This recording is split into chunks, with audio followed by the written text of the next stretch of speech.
एक रिक्शे वाले का बेटा बना आईएएस, एक सिक्योरिटी गार्ड की बेटी बनी डॉक्टर।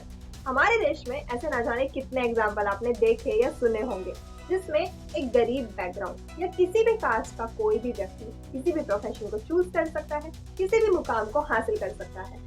लेकिन आजादी से पहले ऐसा नहीं था। आज जो चीज देखने और सुनने में हमें बहुत नॉर्मल लगती है, आजादी से पहले ये बहुत बड़ी बात हुआ करती थी। उस समय सिर्फ राजा का बेटा ही राजा बन सकता था, लेकिन आजादी के बाद जब हमने देश में संविधान लागू किया तो उसमें सभी नागरिकों को 6 मौलिक अधिकार दिए गए, जिसमें सबसे पहला है समानता का अधिकार, जिसकी बात आर्टिकल 14 से 18 तक की गई है। पिछले वीडियो में हमने फंडामेंटल राइट्स का ओवरव्यू लिया था और आर्टिकल 12 और 13 को डिटेल में डिस्कस किया था। और आज हम बात करेंगे आर्टिकल 14 से लेकर 18 तक समानता के अधिकार। आर्टिकल 14 कानून के समक्ष समानता और कानूनों का समान संरक्षण। तो इस आर्टिकल में है दो कॉन्सेप्ट, कानून के समक्ष समानता और कानूनों का समान संरक्षण। तो सबसे पहले हम इन दोनों के बीच डिफरेंस क्लियर करेंगे। पहला है इक्वालिटी बिफोर लॉ, यानी कि कानून के समक्ष समानता। इसका मतलब है कि कानून सभी लोगों के साथ समान व्यवहार करेगा, किसी को भी स्पेशल ट्रीटमेंट नहीं दिया जाएगा, किसी के पास कोई विशेषाधिकार नहीं होंगे। इसका मतलब है कि कोई भी व्यक्ति कानून से ऊपर नहीं। तो मान लो कोई दो व्यक्ति जिन्होंने किसी का मर्डर किया, उनमें से एक है देश के सबसे बड़े इंडस्ट्रियलिस्ट और दूसरा है डेली वेज वर्कर। अब क्योंकि दोनों ने सेम क्राइम कमिट किया तो दोनों को सेम ही पनिशमेंट दी जाएगी, क्योंकि हमारे देश में इक्वालिटी बिफोर लॉ है, जहाँ पर कानून किसी के साथ भेदभाव नहीं करता। तो ये इक्वालिटी का एक नेगेटिव कॉन्सेप्ट है, क्योंकि यहाँ पर हर स्टेटमेंट में आपको बार बार नहीं की साउंड आएगी। किसी के साथ भेदभाव नहीं करना, किसी को विशेषाधिकार नहीं देने, इसीलिए ये इक्वालिटी का एक नेगेटिव कॉन्सेप्ट हुआ, जिसका ओरिजिन ब्रिटेन से है और ये नेचुरल जस्टिस के सिद्धांत पर आधारित। दूसरा कॉन्सेप्ट है इक्वल प्रोटेक्शन ऑफ लॉ, यानी कि कानूनों का समान संरक्षण। तो इसमें बताया है कि सभी के साथ इक्वल ट्रीटमेंट नहीं किया जा सकता, सिर्फ समान लोगों के साथ ही समान व्यवहार किया जा सकता है। और जो लोग इक्वल नहीं है उन्हें विशेषाधिकार दिए जाएंगे, उनके साथ स्पेशल ट्रीटमेंट किया जाएगा। जैसे कि जो लोग गरीबी रेखा से नीचे हैं, हमारे देश में उन्हें फ्री राशन दिया जाता है, तो ये उनके साथ एक स्पेशल ट्रीटमेंट है जो सबके लिए नहीं है, सिर्फ उन लोगों के लिए है जो बिलो पॉवर्टी लाइन है। तो ये एक तरह का स्पेशल ट्रीटमेंट हुआ। इसी तरीके से फीमेल्स को मैटरनिटी लीव दी जाती है और हमारे देश में पिछड़े और गरीब तबकों के लोगों के लिए बहुत सी वेलफेयर स्कीम्स चलाई जाती है, जिसके पीछे रीजन है इक्वल प्रोटेक्शन ऑफ लॉ। जो इक्वल नहीं है उन्हें स्पेशल ट्रीटमेंट दिया जाए, उनके लिए वेलफेयर स्कीम्स चलाई जाए। तो ये इक्वालिटी का एक पॉजिटिव कॉन्सेप्ट है, जिसका ओरिजिन अमेरिका से है। तो ये स्टेट की रिस्पॉन्सिबिलिटी है कि वो लोगों के कल्याण के लिए डिफरेंट स्कीम्स चलाए। अब यहाँ पर जरूरी है उन लोगों की पहचान करना जिनके लिए वेलफेयर स्कीम्स चलाई जानी, जिनको स्पेशल ट्रीटमेंट दिया जाना है। और इसके लिए जरूरी है रीजनेबल क्लासिफिकेशन, यानी कि उचित आधारों पर वर्गीकरण किया जाना चाहिए। आप किस आधार पर इन लोगों को क्लासिफाई कर रहे हो और इनके लिए स्कीम्स चला रहे हो। जैसे कि रीजनेबल क्लासिफिकेशन है वो लोग जो गरीबी रेखा से नीचे अपना जीवन जी रहे हैं और उनके लिए वेलफेयर स्कीम है फ्री राशन देना। तो एक तरफ है कानून के समक्ष समानता, जिसमें कानून के सामने सभी समान है, किसी के भी साथ भेदभाव नहीं किया जा सकता। दूसरी तरफ है कानूनों का समान संरक्षण, यानी कि जो समान है उनके साथ तो समान व्यवहार करना है, लेकिन जो असमान है उन्हें स्पेशल ट्रीटमेंट देना है, उनके लिए वेलफेयर स्कीम्स चलानी है ताकि उनका अपलिफ्टमेंट किया जा सके। और ये दोनों कॉन्सेप्ट हमारे देश में इसलिए हैं क्योंकि यहाँ कानून का शासन है, जिसका मतलब है किसी मनमानी शक्ति का ना होना। सिर्फ कानून का उल्लंघन करने पर ही किसी व्यक्ति को पनिशमेंट दी जा सकती है और पनिशमेंट देने के लिए भी कानूनी प्रक्रिया का ही पालन किया जाना है। आप अपनी मर्जी से किसी को भी पनिशमेंट नहीं दे सकते। देश में किसी भी व्यक्ति को सजा केवल तभी मिलेगी जब वो कानून का उल्लंघन करे, और सजा देने के लिए भी कानूनी प्रक्रिया का पालन किया जाएगा। और सजा तभी मिलेगी जब न्यायालय के सामने, जुडिशरी के सामने उसका गुनाह साबित होगा। अब कानून के शासन को समझने के लिए एक स्टोरी सुनेंगे। तो जैसे किसी जगह एक बहुत बड़ा रेस्टोरेंट है जहाँ बहुत टेस्टी खाना मिलता है और यहाँ पर सुबह से शाम तक लोगों की भीड़ लगी रहती है, लेकिन उस बड़े से रेस्टोरेंट के सामने आप अपनी एक छोटी सी शॉप खोल देते हो जहाँ पर सभी खाने की आइटम के प्राइस रेस्टोरेंट के कंपैरिजन में बहुत कम होते हैं। अब सभी लोग जो पहले रेस्टोरेंट में खाना खाने जाते थे, अब वो आपकी शॉप पर आकर खाना खाते हैं क्योंकि यहाँ पर प्राइस बहुत कम है। अब ऐसे में रेस्टोरेंट ओनर को बहुत गुस्सा आता है और वो पुलिस को कॉल करके बुलाता है और पुलिस आकर आपकी शॉप हटाने की कोशिश करती है। लेकिन एक मिनट, ऐसा नहीं हो सकता। पुलिस आके आपकी शॉप हटाने के लिए नहीं कह सकती क्योंकि आपने किसी कानून का उल्लंघन नहीं किया, क्योंकि हमारे देश में रूल ऑफ लॉ है, किसी की भी मनमानी नहीं चल सकती, चाहे वो किसी बड़े रेस्टोरेंट का ऑनर ही क्यों ना हो। अगर किसी के पास एक बड़ा रेस्टोरेंट खोलने का अधिकार है तो आपके पास भी अधिकार है कि आप कानून का उल्लंघन किए बिना, किसी को परेशान किए बिना कुछ भी कर सकते हो। लेकिन आर्टिकल 14 के कुछ एक्सेप्शन, कुछ अपवाद भी दिए गए हैं। तो आर्टिकल 361 में जो भी कॉन्स्टिट्यूशनल हेड है यानी कि राष्ट्रपति या राज्यपाल ये अपने कार्यों के लिए न्यायालय के प्रति जवाबदेह नहीं होंगे। इनके कार्यकाल के दौरान इनके साथ कोई आपराधिक कार्रवाई नहीं की जा सकती। कार्यकाल के दौरान ना ही इन्हें गिरफ्तार किया जा सकता, ना ही इन्हें कोई सजा हो सकती। दूसरा एक्सेप्शन है संसदीय रिपोर्टिंग। तो संसद या राज्य विधानसभा की मीडिया रिपोर्टिंग करने वाले किसी भी व्यक्ति पर न्यायिक कार्रवाई नहीं की जा सकती। तीसरा एक्सेप्शन है सांसद। तो सांसद अपनी संसद में कही किसी भी बात के लिए न्यायालय के प्रति जवाबदेह नहीं होंगे। अगला एक्सेप्शन है आर्टिकल 31C में, जिसमें बताया गया है कि डीपीएसपी के आर्टिकल 39B और C को लागू करने के लिए आर्टिकल 14 का उल्लंघन नहीं माना जाएगा। और हमारे देश में आर्टिकल 14 से विदेशी राजनयिक और यूनाइटेड नेशंस के ऑफिशियल्स को छूट दी गई है।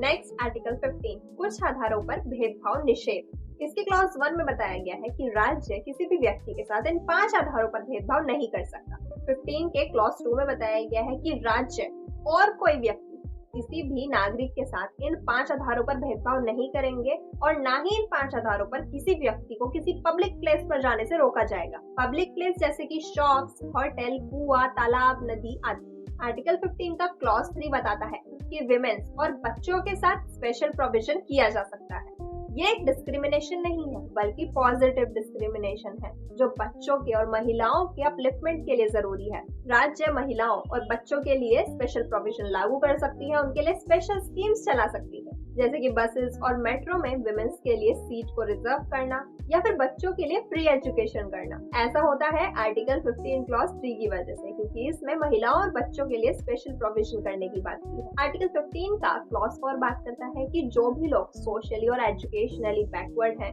और SC/ST कम्युनिटी के लोग, इन्हें गवर्नमेंट एजुकेशनल इंस्टीट्यूट में रिजर्वेशन दिया जाएगा। लेकिन ये क्लॉज ओरिजिनल कॉन्स्टिट्यूशन में नहीं था। इसे पहला संविधान संशोधन करके 1951 में जोड़ा गया था, जिसके बाद से सामाजिक आर्थिक रूप से पिछड़े वर्ग, SC और ST लोगों के लिए गवर्नमेंट एजुकेशनल इंस्टीट्यूट में रिजर्वेशन दिया जाने लगा। लेकिन यहाँ सिर्फ गवर्नमेंट एजुकेशनल इंस्टीट्यूट की बात की गई है। लेकिन उन एजुकेशनल इंस्टीट्यूट का क्या जो प्राइवेट है, क्या वहाँ रिजर्वेशन नहीं होगा? वहाँ रिजर्वेशन नहीं था। लेकिन फिर 93rd कॉन्स्टिट्यूशन अमेंडमेंट करके 2005 में जोड़ा गया आर्टिकल 15 का क्लॉज 5, जिसमें OBC, SC और STs के लिए गवर्नमेंट के साथ प्राइवेट एजुकेशनल इंस्टीट्यूट्स में भी रिजर्वेशन दिया जाने लगा। लेकिन ऐसा सिर्फ गवर्नमेंट और प्राइवेट एजुकेशनल इंस्टीट्यूट्स में हो सकता है, जो माइनॉरिटी एजुकेशनल इंस्टीट्यूट्स हैं उनमें नहीं हो सकता। तो अभी तक हमने रिजर्वेशन देखा OBCs के लिए, SCs के लिए और STs के लिए। लेकिन उन लोगों का क्या जो जनरल कैटेगरी में रहते हुए भी उनके पास इतने रिसोर्सेज नहीं है जो अपनी हायर एजुकेशन अफोर्ड कर सके? तो उनके लिए लाया गया 103वां संविधान संशोधन 2019 में और आर्टिकल 15 में क्लॉज 6 ऐड किया गया और EWS रिजर्वेशन की शुरुआत की गई। EWS यानी कि इकोनॉमिकली वीकर सेक्शन, आर्थिक रूप से पिछड़ा वर्ग, और अब इन्हें भी गवर्नमेंट और प्राइवेट एजुकेशनल इंस्टीट्यूट में 10% रिजर्वेशन दिया जाने लगा। तो आर्टिकल 15 के क्लॉज 1 और 2 बात करते हैं कि किसी भी व्यक्ति के साथ इन 5 आधारों पर भेदभाव नहीं होगा। वहीं इसका क्लॉज 3 से लेकर 6 तक बात करते हैं कि कुछ आधारों पर भेदभाव किया जा सकता है, जैसे क्लॉज 3 में फीमेल्स और बच्चों को स्पेशल ट्रीटमेंट, क्लॉज 4 में गवर्नमेंट इंस्टीट्यूट में रिजर्वेशन, क्लॉज 5 में गवर्नमेंट प्लस प्राइवेट इंस्टीट्यूट में भी रिजर्वेशन और क्लॉज 6 में EWS के लिए रिजर्वेशन। आर्टिकल 16 लोक नियोजन के विषय में अवसर की समानता। लोक नियोजन को अगर आसान भाषा में समझे तो इसका मतलब है सरकारी नौकरी। तो इसका क्लॉज 1 बात करता है कि किसी भी सरकारी कार्यालय में, किसी भी सरकारी नौकरी में किसी भी व्यक्ति के साथ भेदभाव नहीं किया जा सकता।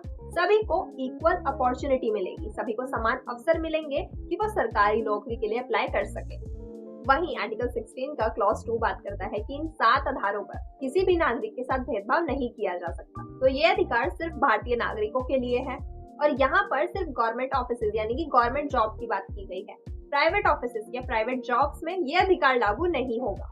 और भाषा, बौद्धिक क्षमता और शारीरिक क्षमता के आधार पर भी भेदभाव किया जा सकता है, जैसे कि पुलिस या आर्मी की जॉब्स में आपको अपनी फिजिकल स्ट्रेंथ प्रूव करनी होगी और इसके लिए कोई स्पेशल प्रोविजन नहीं होगा, कोई रिजर्वेशन नहीं होगा। जो भी अपनी फिजिकल स्ट्रेंथ प्रूव कर पाएगा उसे जॉब मिलेगी। इसी तरीके से भाषा के आधार पर भी जो भी स्टेट गवर्नमेंट जॉब्स होंगी वहां पर लोकल लैंग्वेज को प्रायोरिटी दी जाएगी। तो इसके क्लॉज 1 और 2 में हमें बताया कि किसी भी व्यक्ति के साथ भेदभाव नहीं किया जाएगा और यही क्लॉज 3 से लेकर 6 तक इसके एक्सेप्शन की बात की गई है। तो इसका क्लॉज 3 बताता है कि संसद किसी भी स्टेट या यूटी में गवर्नमेंट जॉब में निवास की शर्त को कंपलसरी बना सकती है। जैसे कि 1957 में सार्वजनिक रोजगार अधिनियम लाया गया था। इसमें आंध्र प्रदेश, मणिपुर, त्रिपुरा, हिमाचल प्रदेश जैसे राज्यों में निवास की शर्त को कंपलसरी बनाया गया था। यानी कि इन स्टेट में जो गवर्नमेंट जॉब्स होंगी उसमें यहाँ पर रहने वाले लोगों को ही मान्यता दी जाएगी। वही लोग इन जॉब्स के लिए अप्लाई कर सकते हैं, बाहर के या दूसरे राज्यों के लोग नहीं कर सकते थे। लेकिन 1974 में इस अधिनियम को खत्म कर दिया गया था और अभी सिर्फ आंध्र प्रदेश और तेलंगाना में ही ये रूल फॉलो होता है। वहाँ पर आज भी गवर्नमेंट जॉब में निवास की शर्त कंपलसरी है। आर्टिकल 16 का क्लॉज 4 बात करता है कि बैकवर्ड क्लास के लोगों के लिए गवर्नमेंट जॉब्स में रिजर्वेशन दिया जाएगा और SC/ST को प्रमोशन में भी रिजर्वेशन दिया जाएगा। इसका क्लॉज 5 बात करता है कि किसी भी धार्मिक संस्थान में केवल उस धर्म के व्यक्ति को ही जॉब दी जा सकती है।